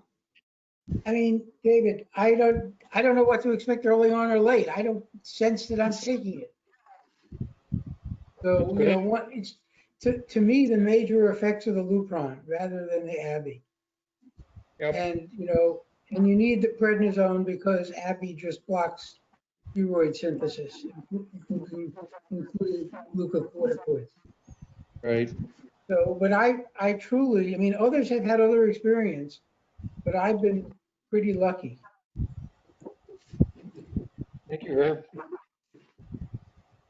And the only thing so far that I've had is I just had some increased hot flashes, but they come and go, and my sweatshirt comes on and off, and I just keep rolling. Well, you know, I think the hot flashes are going to be there from the LHRH drug. Yeah. I honestly don't have any input on whether the abiraterone exacerbates the hot flashes or not. Anybody found that being on abiraterone has made the hot flashes worse or better? Well, we all know it lowers testosterone, so I would imagine in the beginning it would definitely increase hot flashes. I mean, for me, my testosterone level went from about 20 to less than 1 when I started Abby. So I would say it's got to do something in the beginning. But over the long, you know, I've been doing it for 9 months now. And I would agree with her. Most of the side effects come from Lupron. So, This is Alfred. I was on that we're talking about Xtandi, right? No, abiraterone. Zytiga. Oh, Zytiga. Okay, well, never mind. I was on Zytiga for a year. The only problem I really had with it was fatigue. Did it come on right away, Alfred, or did it take a while to feel the fatigue? Do you remember? Well, I was I don't remember. Okay. Well, I think it happened right away, actually, but I don't remember. Thanks, Al. I'm Dave. This is Jeff Bates. I've been on the Abbey for 3 months now, and after about a month, I started to feel the fatigue. So if I do home remodeling and interior painting and basement or kitchen and bath remodeling and basement remodeling, and if I put in a full day, I can't put in a full day. So let me just say it that way. It's just too exhausting. And that started about after the first 30 days. And I've been on it now for 120 days. Thanks, Jeff. I think you get used to it, David. You know, it's going to build up. You're going to get that fatigue, a little bit of brain fog. You might get muscle cramps depending what you're doing. That's what happened with me. I found what worked for the muscle cramping. Theraworks worked good for me for that. And then I think I just kind of got used to it after a couple of years. So being on it, I knew it was going to happen. I could get the hot flashes a little more than just what I was getting with the Lupron. But then you just kind of get used to it after a while. But the fatigue, it still stays there. The only thing for that is the regular exercise.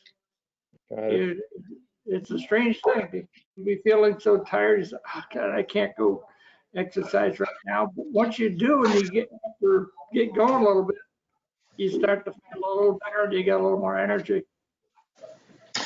I also, I'll piggyback on that with the, I would have what I would call Charlie horses in my calves and in my thighs. I mean, sometimes they would like, I would be down on the ground. There would be a ball so tight. But I think I was also getting dehydrated, which great athletes like myself have that problem. That was a joke. So now that I've focused on staying well hydrated, those have gone away. So, and the doctor said that it could cause dehydration or speed up dehydration. So stay hydrated, and I've worked on that intentionally, and I haven't had to take another drug to deal with that piece. So Jeff, So keep an eye on your blood pressure. 30% of guys, including myself, had low blood pressure because of so keep an eye on it. I actually already have blood pressure problems, and this has caused my blood pressure to go up, and so they put me on an additional blood pressure med. Right. Yeah, same with me. Yeah. Jeff, my blood pressure also went up, and well, the problem is I started Abby after chemo, which really dropped my blood pressure through the floor, and so I can't really tell if it's due to Abby or the LHRH drug. That's I think it's the LHRH drug, which messes up your whole diuretic system. To what extent it's also the Abby, I don't know, but I do know that the LHRH will do a number on water retention and blood pressure. I mean, they put me on 2 blood pressure medicines at the time. Jeff, I want to tell you that Dennis Correa swears by Theraworks, and we've put it in the chat window, and he swears on it for handling muscle cramps. And this is a man who did, was it 5 years on abiraterone before you just took a break? You're muted, Dennis. Yeah, the abiraterone was closer to 4 years, probably. 4 years. Yeah. Okay. So he's if you know you're going to do an exercise where you get muscle cramps, you can put it on before, it'll prevent it. And I used to get the muscle cramps after golf, not while I was golfing, but I'll be driving home and all of a sudden the cramps come on my legs, and I'd have to pull over, get off the road because I couldn't drive with it when it would come on. But I used that Theraworks before I started driving home, and now I'm off of that stuff. So I haven't had, I'm gonna knock on some wood here, muscle cramps for about a month and a half, I guess. We know why you got those muscle cramps driving home, because you had to shoehorn yourself into that little Carrera. And that was why you weren't in a nice big comfy seat there. That's the reason why. Okay, let's keep moving along. Does anybody else have anything they want to add on the? Oh, let me just go back to David Muslin.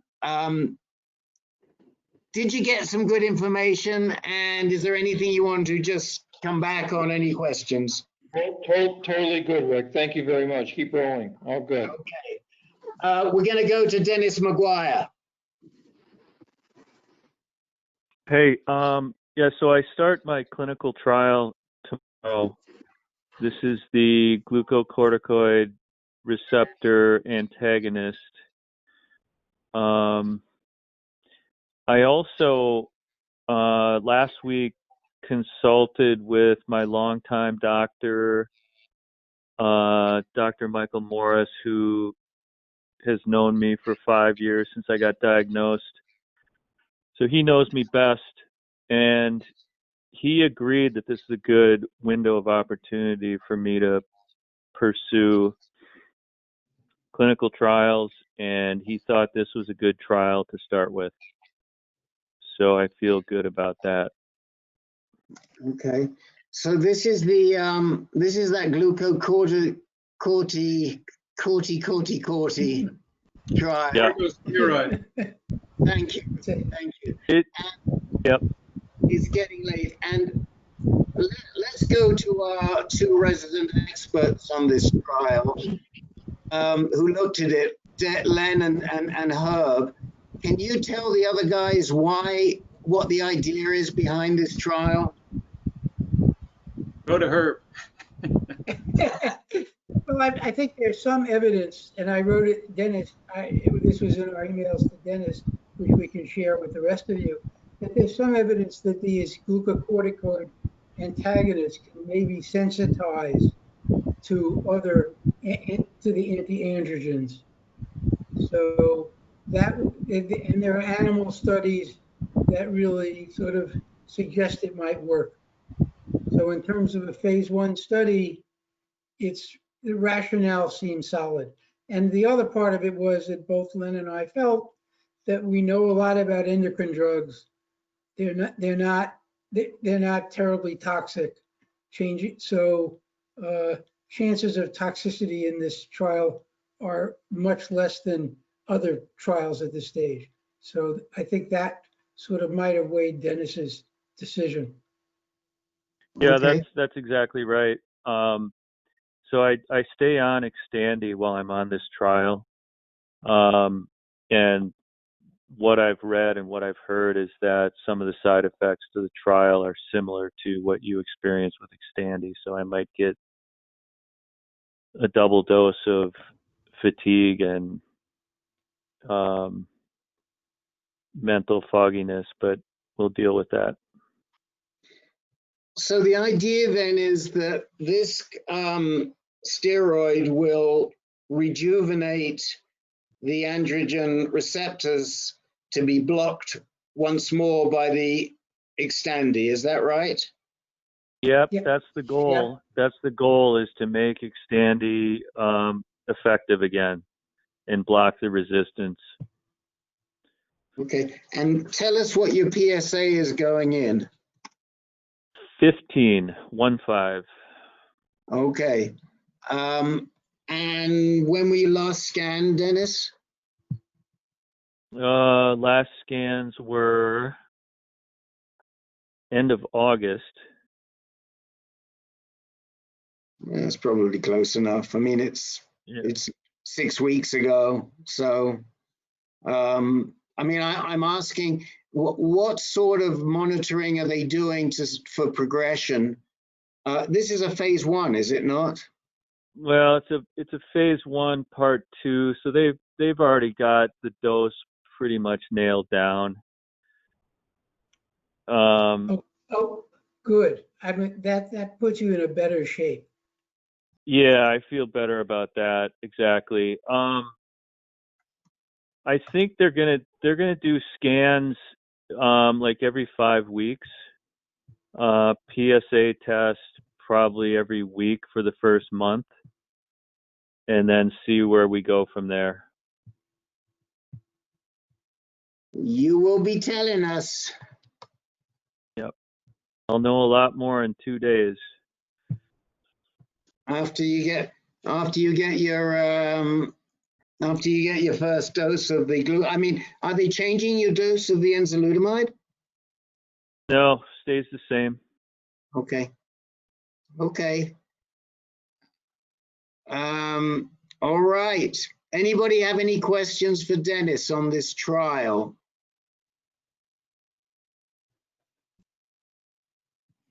Well, just good luck, Dennis. This is an exciting trial. A lot of guys tend to fail enzalutamide, and so we're pulling for you.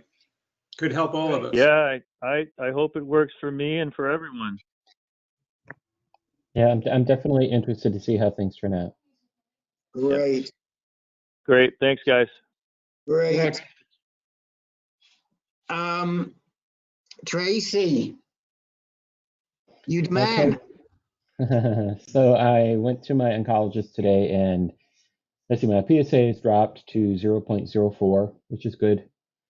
Testosterone pretty much undetectable. My anemia was an issue for me. So the hemoglobin is around 8.8, so that's slowly getting back up there. And my platelets are back up about 190, so that's good. And at this point, it looks like I'm going to keep going with the Firmagon and the Xtandi, and just try to really have some good overall health. One change I did make is I was taking trazodone to help me relax a little bit and sleep. And I did find that after a month of taking that, I started to have some really like crazy dreams, and it just started making me really kind of anxious. So I may be changing that up a little bit, but maybe going to like some edibles or a bigger glass of wine instead. I don't know. We'll see. How many grams of that drug were you on? Was it 50 and I'm sorry, did you say the trazodone? Yeah. 150. 150. Wow. Okay. Because I've been on 50 for probably 15 years, and I've never had that issue, but I've never been at that high dose. I've been up to 100, but not 150. Yeah. And it just made me feel like for example, last night I was just kind of like walking around, just feeling like very anxious. And of course, that led to me thinking a lot about the diagnosis and everything. And that was just the opposite of what I really wanted it to be. And other than that, so I'm going to do some changes there and get my weight back under control, because I've definitely been doing the feel sorry for me eating and keeping busy and distracting. So now it's time to really start working on healthy eating, mindfulness, working out, stuff like that. You got to get you working out, Tracy. Yeah, start working the plan. You know what you could really use, and I wish we knew somebody in that Rochester area to help you out, is you could use an exercise buddy.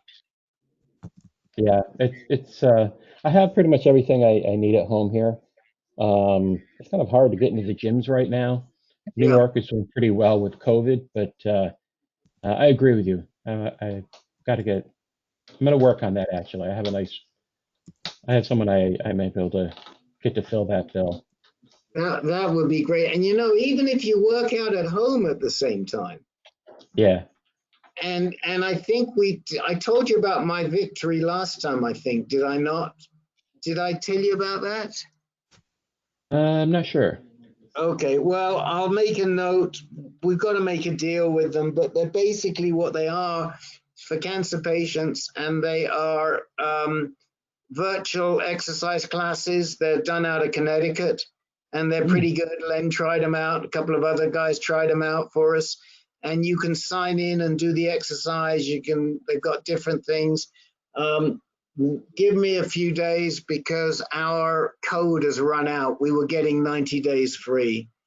And I heard from somebody that we're not getting 90 days free. I think it was Ken Anderson who said we're not getting 90 days free anymore. So it's on my to-do list to reach out to the guy and cut a deal with him. What we're hoping to do, I think it runs about $19 or $20 a month.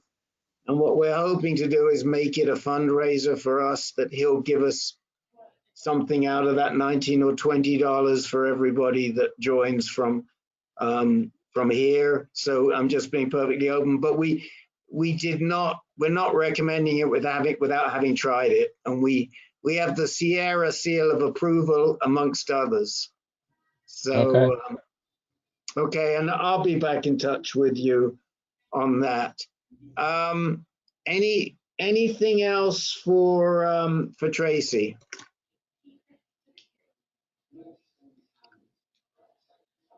No. Okay.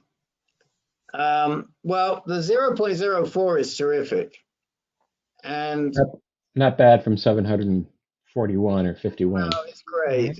It's great, and that was in 8 months? When did you actually start the LHRH? I don't know if I've got that. No, when did you actually start the LHRH? I've only been taking the medicines now for about 2 months. So even after taking it 1 month, it went from 751 down to 1.41. Yeah, that's, I mean, that's you've got dynamite. a fabulous response, Tracy. Yeah. Yeah. And Yeah. it gives me a lot of hope because I know if you have a good response, then it means you may have a better chance of, having these two drugs work for me for a longer period of time before I need to switch to something else. So it was Right. really a good boost to a horrible situation, a surprised horrible situation. Well, Tracy, it's Ken Anderson. I just say get out and do some walks for exercise. I mean, you Yeah. don't have to go 20 miles, but do like 5. Yep. Yeah. I had to deal with the anemia because Oh, there wasn't much I could do until I got the anemia back up because it was just exhausting. right. Okay, so we'll move on to Jim Barnes, and then I see there's somebody else I think new. Unfortunately, we can't. James Doyle, is this your first time on this call, James? You're muted right now. Unmute yourself, James. You're muted. Are you talking to me or are you talking to the other James? I'm talking to James Doyle, then we're going to come to you. Okay, James Doyle and Ken Doyle are the same because I Oh, had 2 versions of GoToMeeting running and it brought me oh, in both good. of them. Thank goodness for that. I thought I had to handle another guy right at the back end, and you gave me a heart attack there, Ken James, James Ken. What do you like to be called? Well, James is my given name, but I go by Ken, so I prefer Ken. Okay, as Chico Marx used to say, hey, we fool 'em, boss. Okay. Now, we're going to Jim Barnes, who you said before you're starting your radiation tomorrow.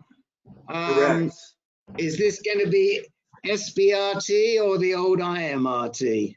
You know, that's that's a little confusing. I'm going through 6 sessions for my prostate radiated, and then another treatment for the cancer in my back. And they feel that's going to be adequate. I got the sense it's SBRT, but when I actually questioned them on that, they're giving me a little bit of I don't know, a little confusion. They said, well, we don't like to call it SBRT because people will look at some of the protocols that we're using and they might say that's not SBRT. I don't know. Is SBRT this specific? And should I get the straight answer? It's black and white. That's SBRT or it's not. And has anybody encountered this sort of thing on SBRT? Who wants to take that one? Well, just going by the number of sessions, it sounds like SBRT. Right. Why they refuse to call it SBRT, I think this is a case where you really have to advocate for yourself and say, look, I'm the patient here, you're treating me, tell me what it is. If it isn't SBRT, what is it? And don't accept it like I don't want to. I agree, yeah. Yeah. James, did they tell you what machine they're using? Is it a CyberKnife? Is it a, that also might tell us something, but this sounds, I've been doing a lot of reading about radiation in the past few weeks, and this very much sounds like SBRT. Correct. Yeah, they could be using a true beam machine or a CyberKnife, and also SBRT is also known as Saber. So that's what I know of it. They showed me the machine. It was just looked like a big MRI machine. So, well, if it was a big MRI machine, it might be something else altogether. Because the MRI machines are the ones like ViewRay that will be scanning you as they're doing it. So, but either way, it does sound like it's some sort of stereotactic body radiation. that's I'm going to get better clarification tomorrow. Okay, and how many sessions are they going to radiate your back for? Just one. Okay, that sounds to me like this is a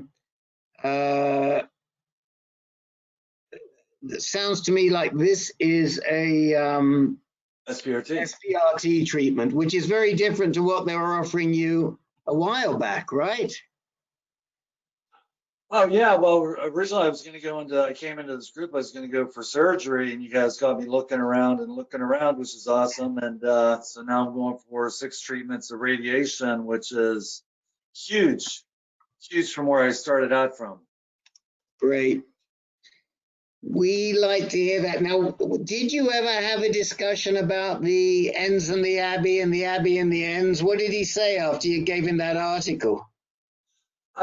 He was aware of the article. Thought it was totally credible. He stayed away from the Abbey for me because some of my heart conditions and raising blood pressure. But I was talking to the pharmacist today about the enzalutamide, and they said that has a tendency to raise blood pressure as well. So that's but anyway, that was the plan to start me on the enzalutamide, the Xandy.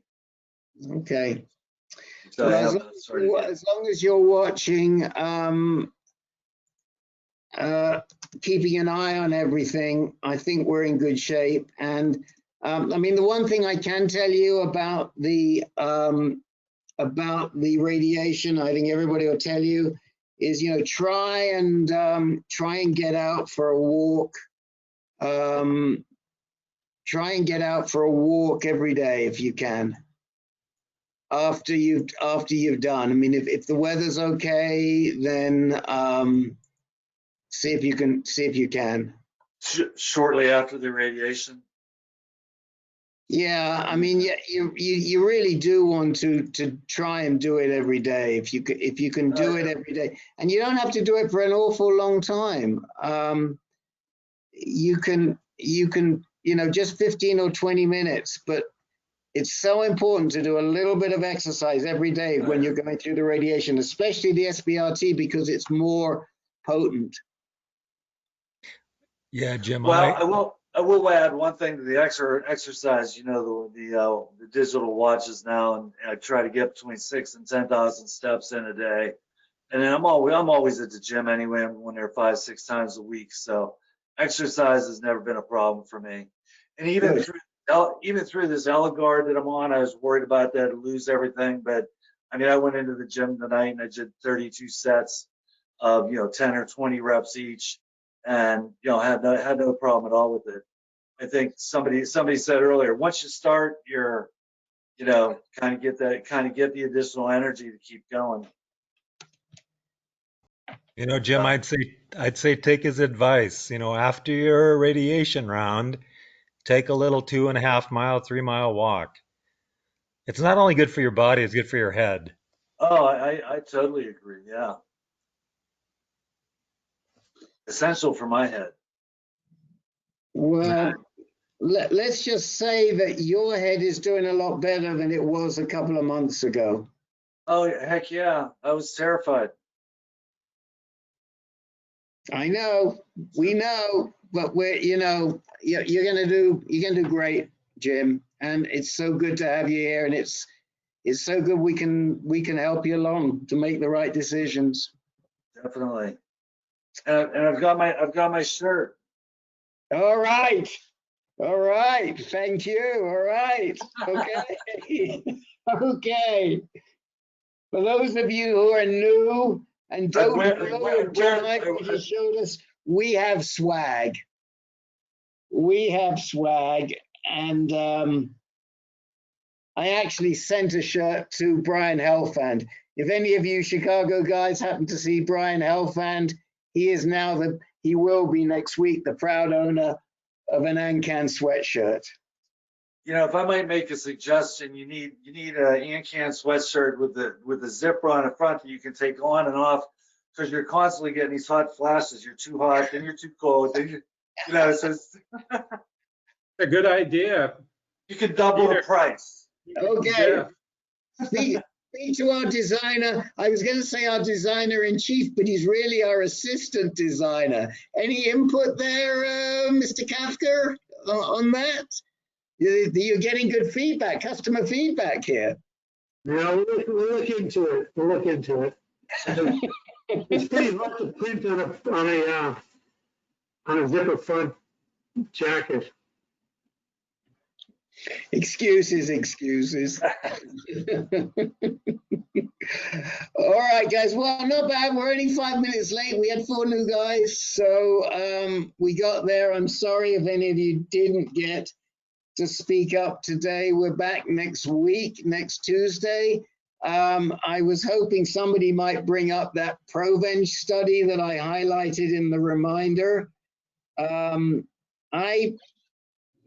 always been pro-Provenge, if you like. I think it's a good drug. Because we can't measure it doesn't make it a bad drug. And if you're metastatic and castrate resistant and you get 3 increases in your PSA, you're eligible for it.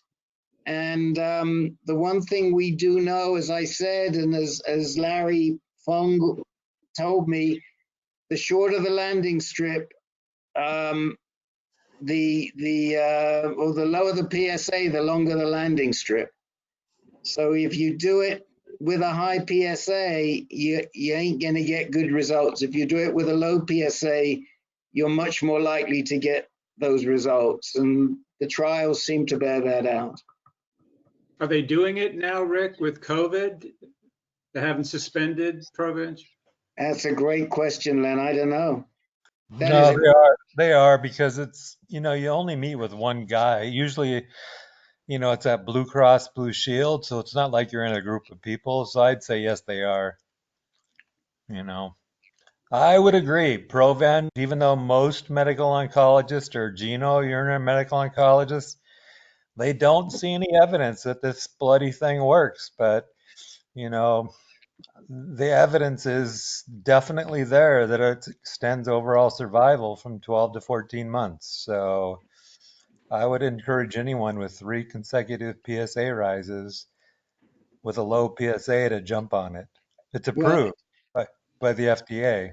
It's a lot more than 12 to 14 months if you read what I wrote this past week, Ken. We're talking about 12 to 15 months if you get it when your PSA is low. Well, Paul said 14 months, but I'd read a couple things that said, and this was from Dendrion, that said 12 to 14, so maybe they were being conservative. Oh, you said 12 to 14. I thought you said from 12 to 14. No, 12 to 14 months. That's what I said. Oh, I'm sorry. I stand corrected. Jeff Bates is asking, the drug is called Provenge, Provenge, Provenge, and it's the first ever immunotherapy drug to be approved, I think, for anything, because it was approved back in 2010. It's controversial. It's a little early for you, thank goodness, but it is one of those tools that can be used at the right time to help you manage. Oh my gosh, I never got to Jim Jeffries. Oh my gosh. Thank goodness I just saw you there, Jim, and my... Oh, great. I thought I was just going to pass. Apologies. No, thank you. My issue was trying to get some tissue because I had the PET scan that had a lot of hot spots. So I did have an EBUS by a pulmonologist, and after he got his tissue sample, he said, "I see no cancer. I only see inflammation."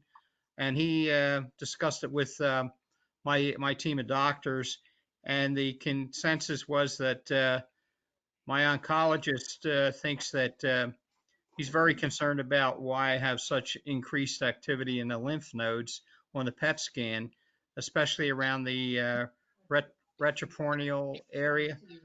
So I did meet with Dr. Nisman at Fox Chase. I appreciate you referring me over to him. Had a great discussion. I'm happy to have him join my care team. He had me take a PSA, which is, my PSA has been very low. But it jumped for the first time to a 0.17. I was 0.10 for 2 years. And the testosterone, I'm sorry, is Testosterone. yeah, you got what I mean. Yeah. Is at a 215. So back in December that was at 38. So that's on the rise. But I haven't had the Eligard for 2 years. So, but we did do on the 13th of this month, October 13th, did a median ostoscope and got some more tissue.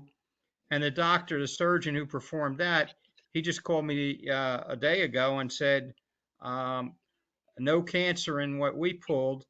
He says inflammation resulting from my immune system being hyperactive. So they think it's sarcoidosis.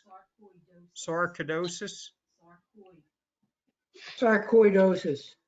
Yeah, thank you. I'm having fun with the names. Thank you. They think it's sarcoidosis? Yes, and with.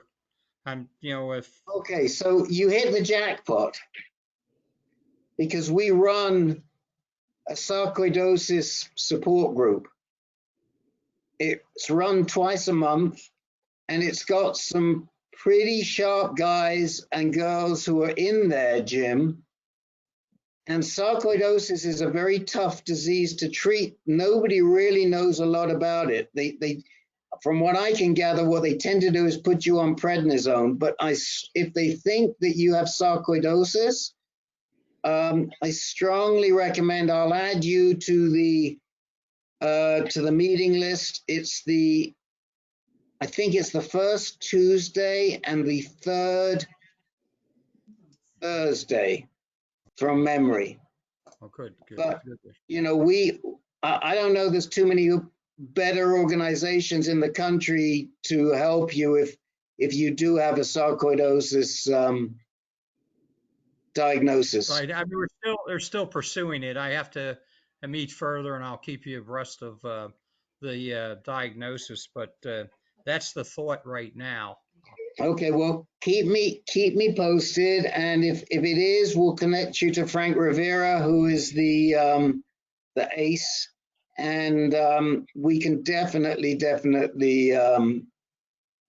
help you. Thank you. Appreciate your help.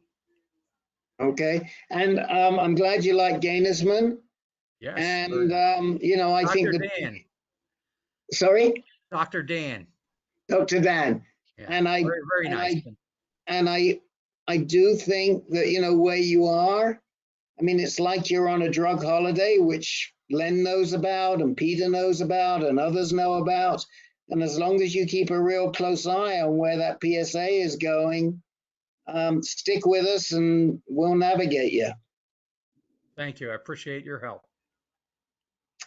Okay, guys, now we're really done. And I am running 13 minutes late. So I didn't do such a great job. Okay, see you all next week, next Tuesday. Goodbye, everybody.